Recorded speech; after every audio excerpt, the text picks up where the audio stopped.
চলছে আষাঢ় মাস। আজ শুক্রবার ১২ জুলাই, সাপ্তাহিক ছুটির দিন। সাত সকালেই রাজধানীতে আকাশের বুক চিরে হাজির ঝুম বৃষ্টি। এতে রাজধানীর নানা সড়কে জমে গেছে পানি। কোথাও হাঁটু পানি, কোথাও কোমর সমান পানি। এতে যান চলাচল ব্যাহত হচ্ছে। বিভিন্ন প্রয়োজনে বের হওয়া নগরবাসী ও শ্রমজীবী মানুষের ভোগান্তিও বেড়েছে। আবহাওয়া অধিদপ্তর জানিয়েছে, আজ শুক্রবার সকাল থেকে ১২টা পর্যন্ত রাজধানীতে ১৩০ মিলিমিটার বৃষ্টি হয়েছে।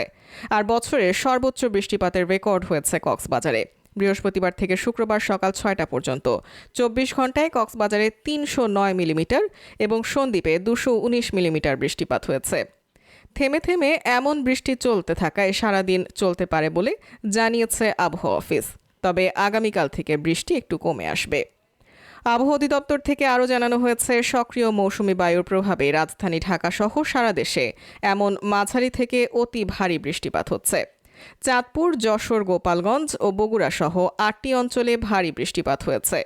টাঙ্গাইল, সিরাজগঞ্জ, রাজশাহী, কক্সবাজার, সন্দ্বীপ, কুতুবদিয়া ও কুষ্টিয়া সহ ৮টি অঞ্চলে অতি ভারী বৃষ্টিপাত হয়েছে। এদিকে বৃষ্টিপাতের ফলে পাহাড় ধসের শঙ্কার কথাও জানিয়েছে আবহাওয়া অফিস। ফলে সকলকে সতর্ক থাকার পরামর্শ দেয় সংস্থাটি। এর আগে গতকাল ৪৮ ঘন্টার ভারী বর্ষণের সতর্কবাণী দিয়েছিল আবহাওয়া অফিস। দেশের ৫ বিভাগে ভারী বর্ষণের সঙ্গে ২ বিভাগের পাহাড়ি এলাকার কোথাও কোথাও ভূমিধসের শঙ্কার কথা জানায় সংস্থাটি।